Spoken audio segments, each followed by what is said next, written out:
Yo, what is up guys? It's your boy Kevvy here, back at it with another video. Welcome back to my channel, and today I'm going to tell you guys how I became a Roblox trader. I'm going to go all the way back to the beginning and tell you guys what got me into trading and how I even discovered trading in the first place. I guess you can consider this video my anime origin story. I do also want to mention this video is specifically for my beginning story as a Roblox trader. If you guys want a part 2 about how I actually became one of the richest Roblox traders, let me know in the comments down below. Also, if you enjoyed, please make sure to leave a big thumbs up on this video. So to begin this story, we have to go all the way back to 2014. I was around 13 to 14 at the time with 0 Robux. Obviously, I wanted to have some Robux on my account, but like most kids, I couldn't afford to buy Robux off the Roblox site itself. So I decided, you know what, I'm gonna go out and find other means to make Robux. To start, I had some small side hustles. I was selling clothes on Roblox, I was making Roblox games, but none of those things ever really took off. It wasn't until one day I was scrolling through all the popular Roblox games back then, and I came upon this one game called Guess the Fence. I don't know if any of you guys were playing Roblox around the time this game came out, but it was really popular back in the day. And you might be wondering, what does this game have to do with you becoming a Roblox trader? Well guys, the game was actually really fun, but what made me want to start trading on Roblox was actually the developer of the game himself. I know this sounds kind of confusing, but let me explain. What I would do back then is when I found a game that I really liked, I would always look at the profile of the person that made that game. And in this case guys, the person that made Guess the Fence was this person called Build Into Games, aka Preston. What's funny is Preston actually still plays to this day. He's now become a fully fledged Roblox developer, and he actually created the insanely popular group called Big Games. Since Guess the Fence, he's had many popular titles: Big Paintball, Pet Simulator, My Restaurant, just to name a few. But back in around 2014, one of his most popular games was Guess the Fence 1. So how does Preston tie into my story? Well guys, this is kind of dumb on my part. After looking at Preston's profile, I noticed he had a ton of Roblox limiteds. Back in 2014, I knew what Roblox limiteds were. However, I had no idea how expensive they could get. All I knew was the simple basics, that there was a way to trade on Roblox if you did get Builders Club, or Premium as it's called nowadays. So I saw all the really cool limiteds Preston had, and I decided, me being a really dumb kid, I was like, you know what, I'm going to get Builders Club and I'm going to try and trade with Preston to get some of his Roblox limiteds.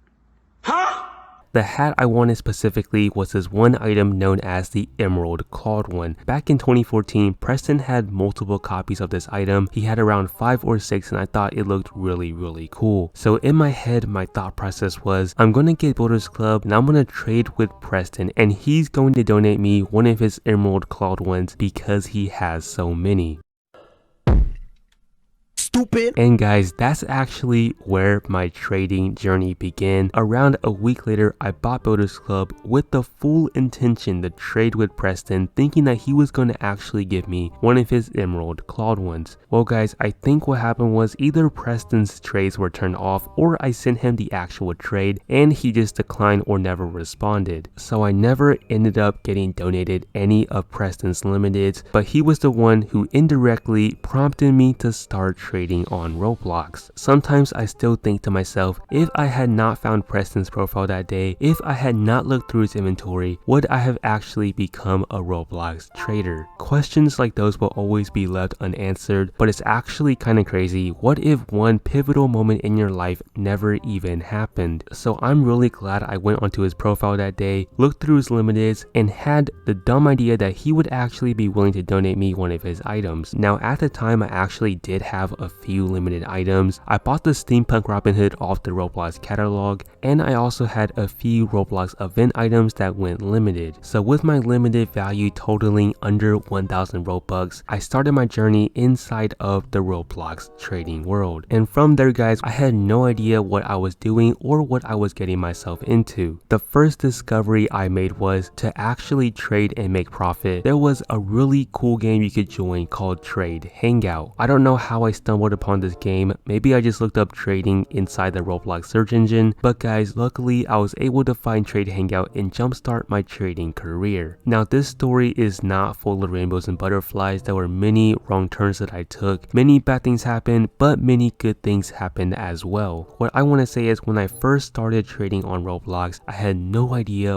what I was doing, and I think that's the same thing for every new Roblox trader. But to me, the best way to start trading on Roblox is to just throw yourself into it, and that's exactly what I did. With no knowledge at the time, I was still able to secure a couple trades. The first ever trade I actually made was back on August 4th, 2014 with PieKiller888. I gave Steampunk Robin Hood around 25 Robux for the racing helmet. And from there guys, as you can see, I ended up making a lot more trades. The thing is though, when I first started trading, it was really tough. First of all, I had no idea how to trade. I had no previous knowledge of trading. I was just throwing myself into it, as I said. Second off, I knew no one that was into Roblox trading. I had no friends inside of the Roblox trading world. It was just me and myself with my few limiteds inside Trade Hangout every single day trying to make some profit. And as you can see, in my first month of Roblox trading, I actually did end up making a few trades. Not that many though. You have to realize when you first start doing something, you're not going to be amazing or really good at it on your first try, especially with something like Roblox trading. There's a ton of trial and error, a ton of different scam methods you have to avoid. You have to know what Roblox limiteds are good, what limiteds have value, and which ones don't. So for the first month of my Roblox trading career, I didn't make a bunch of profit, but I did end up learning a lot. The last trade I made in my first month was giving Evil Assassin from the Bleakest Timeline for the purple Shaggy. Obviously the values were a lot different back then. Basically, in simple terms, in my first month of Roblox trading, I transformed around 1,000 value to 3,000. And the funny thing was, after my first month of trading, I had actually planned to quit. This was because I was still a little kid back then. I had no money of my own and I did not want to beg my parents to buy me Builders Club, so I was basically done with Roblox trading. I had gotten up to the purple Shaggy and that was good enough for me. However, as we all know, that's not where my trading journey ended. Around 2 months later, I actually ended up buying Builders Club again, and since then I've been trading ever since, turning 1,000 value in the beginning all the way up to upwards of 20 million. That's just insane to think about, and if I can do it, then you can too. Probably the most helpful thing that happened to me was the friends and mentors I made along the way. I do want to go ahead and give a shout out to 3 of my biggest mentors in my trading journey. These guys molded me into the trader that I am today. I saw them as my teachers, my mentors, and my friends. They were always willing to help me and answer the questions that I had. Starting with my guy Wolf67, the first person that helped me trade on Roblox. He gave me the keys and pointed me in the right direction. Second off, one of my really good Roblox friends, Snowy Kirby, he taught me a lot about demand and what items I should go for and what items I should avoid. And lastly guys, the OGs on this channel probably already know who this is, but my best friend that came out of Roblox, Eyeshadow GT, who is absolutely hands down one of the coolest people that I've ever met. So yeah guys, that's the story about how I became a Roblox trader. I made many friends, learned many lessons along the way. I really hope this video inspired you and let you know where I came from. But yeah guys, that's the end of the video. If you did enjoy, please make sure to leave a big thumbs up, subscribe. As I said in the beginning, this was the story about how I actually became a Roblox trader. If you want a part 2 where I tell you guys how I became one of the richest Roblox traders, let me know in the comments down below. Thank you guys so much for watching. Have a good day. As always, Kevvy out.